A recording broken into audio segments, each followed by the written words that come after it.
Good news over the weekend as well for the Victorian College of the Arts. In fact, there's nothing better than an election campaign to concentrate the minds of the people with the big fat checkbooks. Scott Dawkins has been for a long time the main voice for the Save VCA Alliance. He's an alumni, a graduate of the College of the Arts himself, and can tell us over the weekend what happened. Morning, Scott. Morning, John. I've just caught up with this morning, but your campaign has, it would seem, pretty much achieved every single one of its objectives. What was announced on the weekend? Basically, the Gillard government has confirmed that if they get re-elected, they will give VCA $5.1 million a year in recurring. Sadly, your phone cut out at the crucial moment. Scott, say it again. Oh, sorry. The Gillard government said that if they get re-elected, they will give VCA $5.1 million in recurring funding every year, which is the hole that we lost in 2005. And on top of that, we'll be getting $4 million in a trust, which was jointly put together by the state and federal government, and another $1 million once off for infrastructure from the state government. So it's been a good weekend. Does this restore the VCA then to the sort of funding levels it used to enjoy?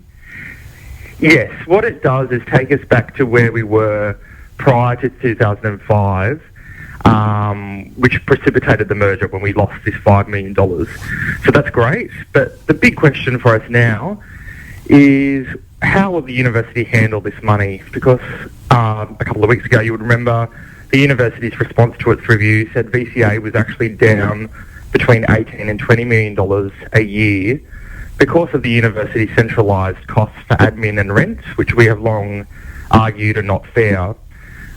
So now we're just looking for the University of Melbourne to say, okay, the government's come to the party, both state and federal, that's great.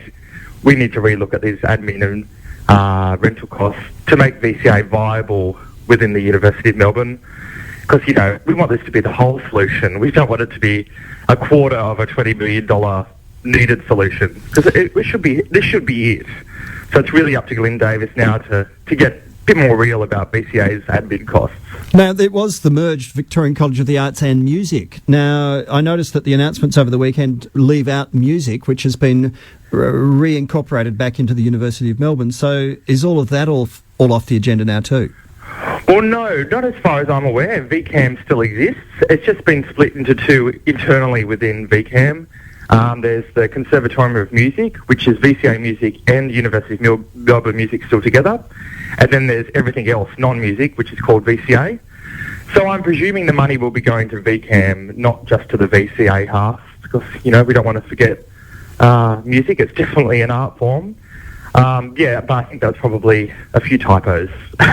Okay, well, we'll put it down to a typo. And there's been a key change of personnel. Sharman Pretty, who was the dean, has left. There's new people at the top, other than, of course, at the University of Melbourne, where the same people are there. Can you restore a working relationship with the people whose blueprint it is that's now been pretty much well and truly dismissed?